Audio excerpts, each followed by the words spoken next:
What's good, YouTube? And welcome to the house.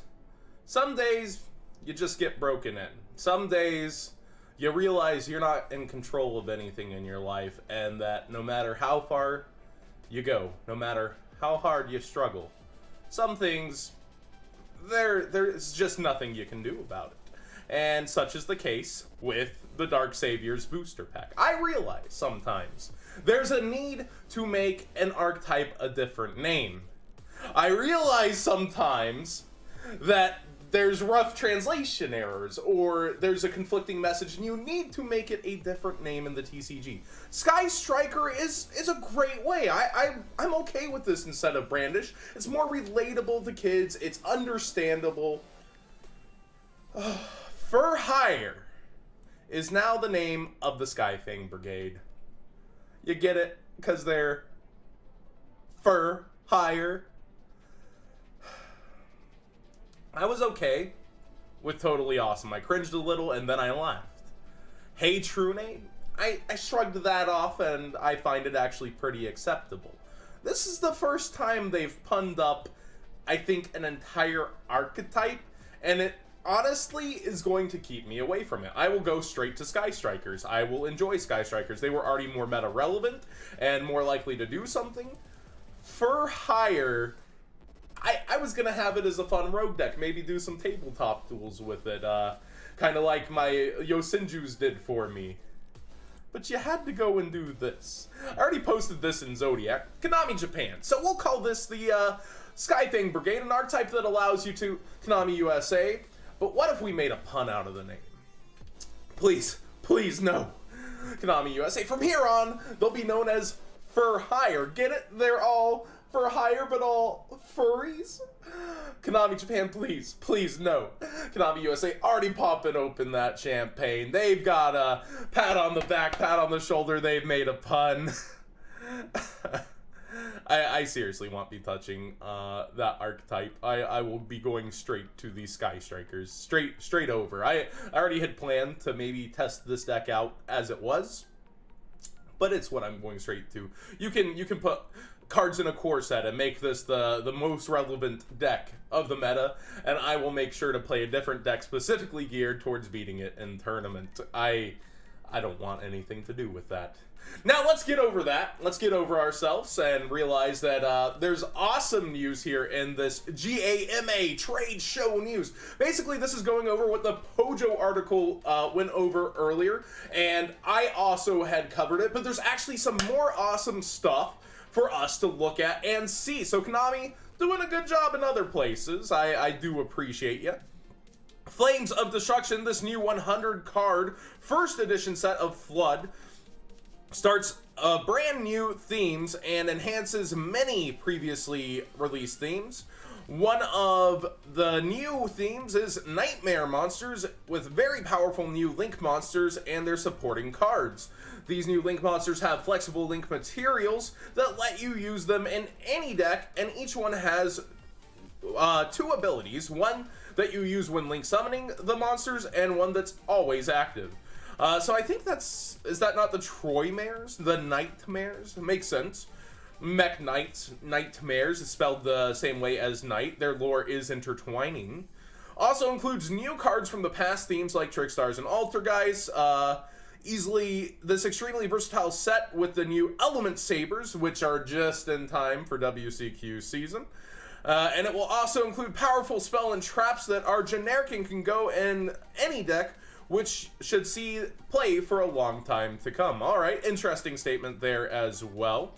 But I think if we come down here, we'll come back up to both of these. Cybernetic Horizon is actually stated to kick off the 2018 to 2019 dueling season, like May's booster Flames of Destruction. So going backwards instead of announcing this in Flood, this set will include 12 never before seen world premiere cards, meaning TCG Exclusives.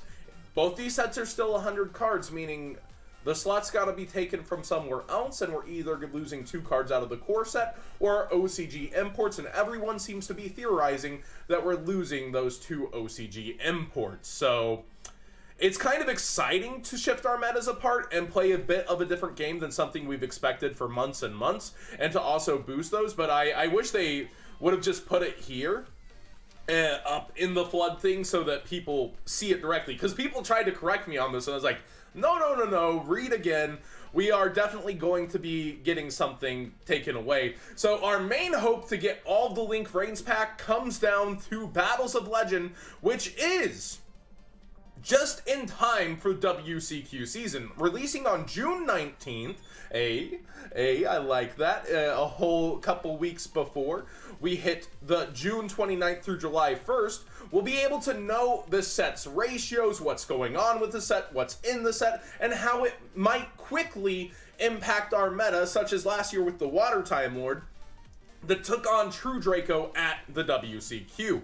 So I am relatively excited for Battles of Legend. I'd love to see something like Mephist in there. A lot of people are saying we can't because of the art, but they said that about shooting Quasar Dragon forever. So I'd love to see something like that, and there's a huge pull for the set, and I'm very excited. This will probably be set of the year again. They're heavily pushing it as that it will have cards that are heavily played in the meta or really deserve a reprint. So I'm excited. Coming out of WCQ season is on the street date of July 13th, the new structure deck called Codebreaker. Now, it's going to be using several Code Talker monsters. It seems so likely our Link 2 and our new Link 3 Code Talker that will actually be pretty decent. But nothing in time for our WCQ season, and it's a while off. Then we get Cybernetic Horizon. Let's read its contents, and let's see if we can get any sneak peeks. So we already know 12 Tcg exclusives. This set includes new cards from Yu-Gi-Oh! Reigns and revisits popular deck themes introduced in past Yu-Gi-Oh! Series. So, and we already know one's a Cyber Dragon, which is kind of goes along with the name. Also includes cards that enhance strategies from Code of the Duelist, Circuit Break, Extreme Force, Flames of Destruction, and Dark Saviors, and more. So just a very generic blanket statement, it looks like. Reconfirmation, it will have 12 world premiere cards as well, is what Yu-Gi-Oh! Org is taking away from this card design to work with cards from Code of the Duelist, Flame of Destructions. Yep, they're giving just speed notes. Now here's Speed Dueling, which does confirm we're going to be seeing this in the TCG with products specifically for it. That's pretty cool. Fans can duel as one of many iconic characters from the Yu-Gi-Oh! Animated series with a smaller deck size and fewer life points to start, whether you're a beginner or a seasoned duelist, whether you have 5 minutes to spend or an hour. So it's looking pretty nice. We will probably be getting character skills for this, as the earlier article indicated, and it's going to be interesting. They're kind of trying to bring the Duel Links players, as shown by Duel Links instead of Speed Duels here, into real life to come play the game with us. Next, we have perhaps the most exciting news: the first Advent calendar to get a mass release. Countdown for Christmas with the Advent calendar for the Yu-Gi-Oh! Trading card game, 14 super rares and 10 ultras. So I guess you're supposed to open it December and get a card a day out of it, but we all know everyone's going to just bust these open and look at all the cards.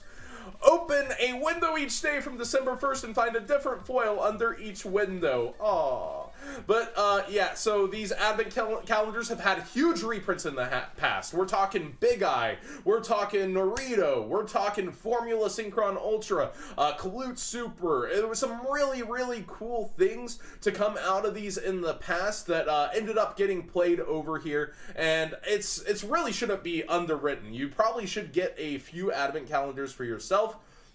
The MSRP is going to be at $19.99 though, so I really hope they have some super meta relevant cards once again that kind of justify this price point with some cool rarity upgrades perhaps for some decks, as well as some banging meta cards that they might have missed in Battles of Legend. I really hope they don't actually use this as a way to release too many OCG exclusive, even though we'll be missing them. I hope they use core sets, or not even a core set, it's special sets like Battles of Legend to do that, because I want to see a ton of cards in here, like Subterra Guru, the missing Link Reigns monsters, etc., kind of as that replacement for Gold Series that we no longer have. So, thanks for watching, everybody. What did you think of everything in this article? I'll link it down below from Yu-Gi-Oh! Organization. I'm sorry if I might have seemed a bit much cringe fest on the for hire. It just really put perspective on me that I don't have control of many things in my life. So that's all it takes to break a man.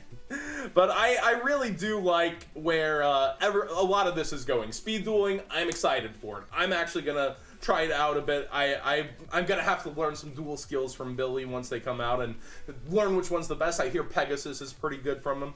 And then of course the Advent calendar. I don't think this product can be understated. I think you really should get hyped for this because in the past it's always been good. And while they're saying it's the first one, they've had a few overseas before. They've had a couple of these, and each one were blowout, exciting, awesome things that had cards that went up over time from each one. So look forward to that as well. Hit that like button if you enjoyed this and subscribe if you already haven't.